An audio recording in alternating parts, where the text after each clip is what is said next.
Trago nessa tarde um tema que tem sido com frequência debatido nos últimos dias aqui nessa casa e de uma importância muito grande para toda a população brasileira, que é o Fundo de Participação dos Estados. Fundo que tem como principal objetivo diminuir as desigualdades sociais entre os estados e as regiões brasileiras. Ora, se o objetivo fundamental desse fundo é o de promover o equilíbrio social e econômico entre os estados e as regiões do país, o justo é que os estados mais pobres ou em desenvolvimento recebam uma parcela maior do Fundo de Participação dos Estados brasileiros. No entanto, essa função de reduzir as desigualdades sociais entre os entes da Federação não vinha sendo cumprida pelas regras em vigor até dezembro de 2012. Tanto é que, entre os argumentos empregados pelo STF para demonstrar a inconstitucionalidade das regras, destaca-se a afirmação de que os coeficientes em vigor, por terem sido fixados, não promoviam o equilíbrio socioeconômico entre os estados brasileiros. De acordo com o Tesouro Nacional, os estados que mais recebem recursos entre janeiro, ou que receberam entre janeiro e dezembro de 2012, foram pela ordem Bahia, Ceará, Maranhão, Pernambuco e Pará.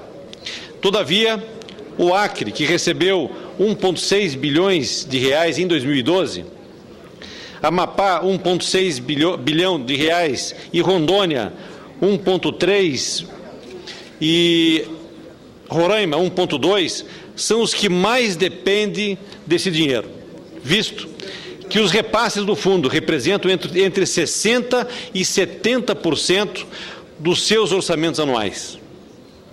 No que pese sua nobre finalidade do FPE, o estudo elaborado pela empresa Tendências Consultoria indica que os efeitos dos repasses para reduzir as desigualdades econômicas entre os estados é praticamente nula. Isso porque não há estímulos federais para que esses recursos sejam usados para financiar infraestrutura, saneamento ou gasto com a educação, que não é gasto, é um investimento, tudo aquilo que se gasta com educação. O que ocorre é que a maior parte dos recursos repartidos com os estados tem sido usado para gastos correntes, como salários. Porém, o problema não está apenas na distribuição desigual dos recursos, mas praticamente na sua aplicação. Portanto, temos que aproveitar esse momento em que tramitam no Congresso Nacional diversas proposições tratando de novas regras para a partilha do FPE, para estabelecermos mecanismos que promovam, de fato, o desenvolvimento sustentável dos estados mais pobres das regiões Norte e Nordeste.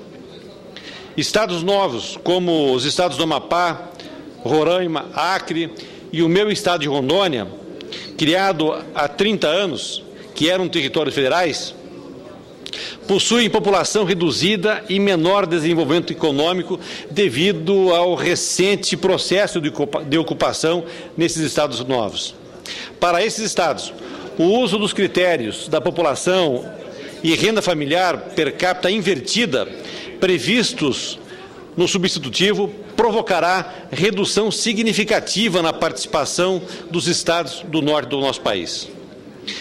No estado de Rondônia, o índice será reduzido de 2,81% para 2,44%, o que poderá acarretar perdas de aproximadamente 260 milhões de reais no ano de 2013. Os outros 14 estados sofrerão perdas semelhantes. Estes são os índices previstos na proposta que está mais próxima de um acordo, que é a proposta do senador Walter Pinheiro, do PT da Bahia, que tramita como emenda substitutiva a 8 projetos sobre o tema aqui nessa casa.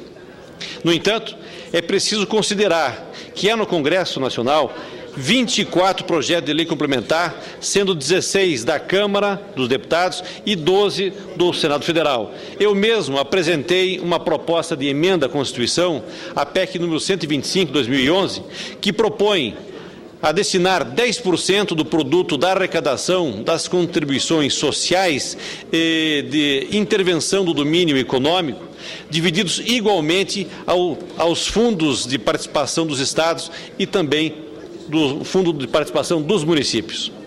A proposta do senador Walter Pinheiro pretende estabelecer um ponto de equilíbrio entre as necessidades das 27 unidades federativas. Porém, pelo que avaliamos até o momento, as desigualdades são mantidas e até aprofundadas em alguns casos.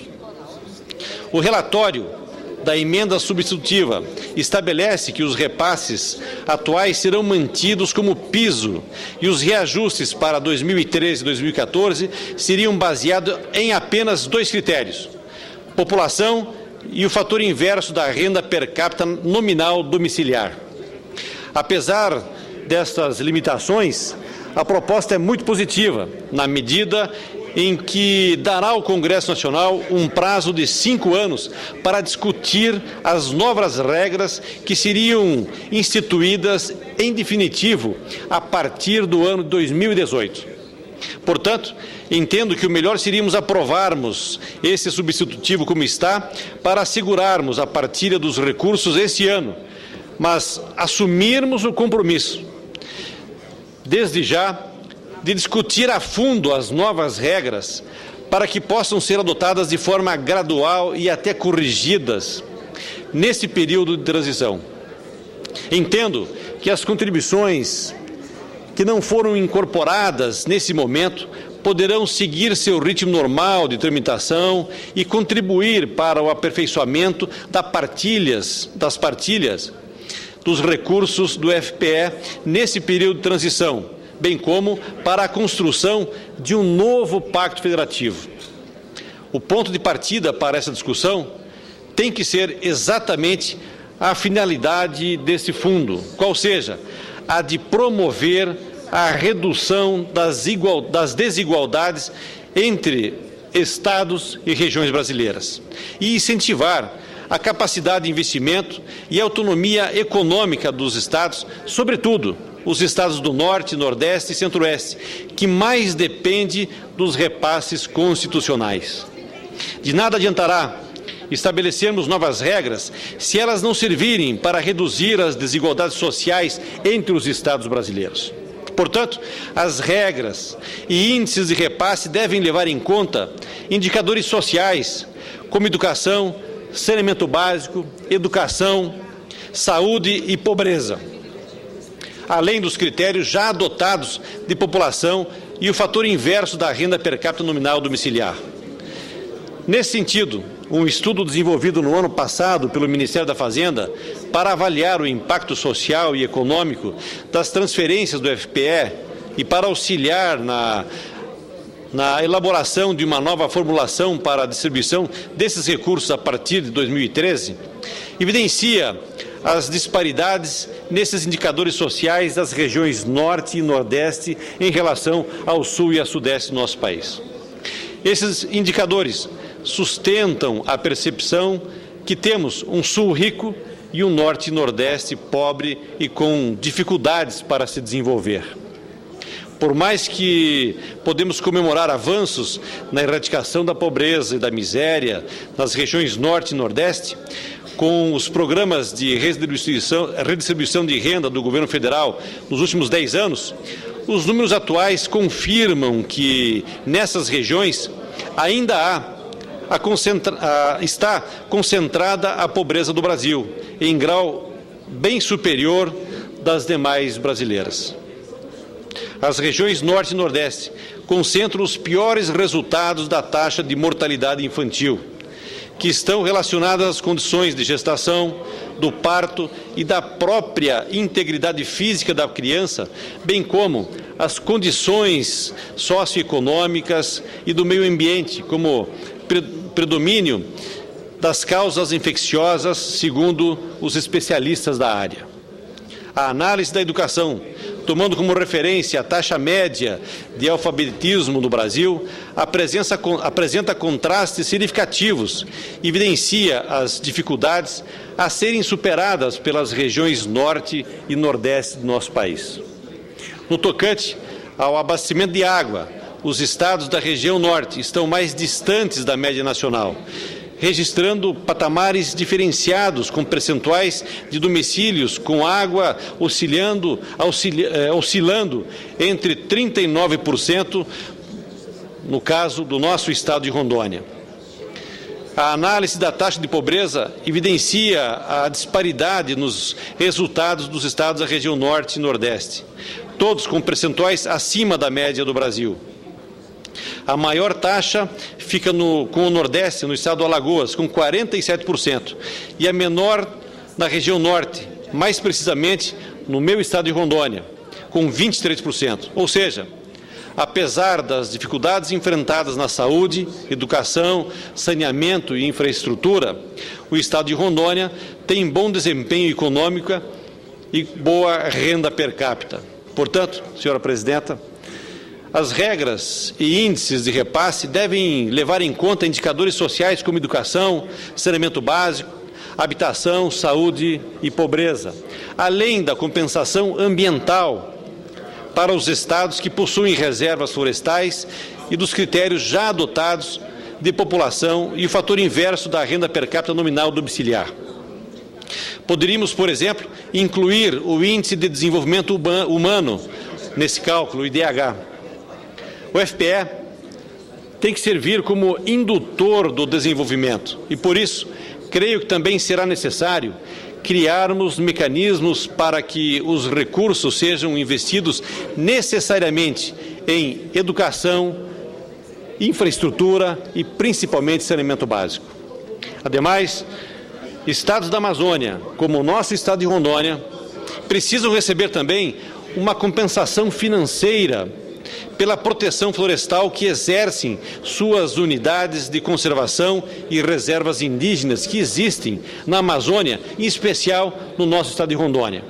Afinal, como poderemos diminuir as desigualdades sociais e, se não avançarmos em passos largos de maneira adequada para resolver o problema da regularização fundiária, rural e urbana, da restauração das rodovias federais e ampliação da malha viária da Amazônia? Como podemos diminuir as desigualdades se não pudermos plantar determinadas culturas na Amazônia e não recebermos nenhuma compensação financeira por isso? A Amazônia não pode ser penalizada por ter uma riqueza que é a nossa floresta. Nós precisamos de uma compensação financeira para ajudar a melhorar a qualidade de vida de quem mora na Amazônia, em especial no nosso estado de Rondônia. Senhora presidenta, temos que aproveitar esse período de transição das regras do FPE para estabelecer um novo pacto federativo, onde possamos realmente reduzir as desigualdades sociais em nosso país e sermos, de fato, um país de todos, um país rico e um país sem miséria. Eram essas as minhas palavras nessa tarde, senhora presidente. Muito obrigado.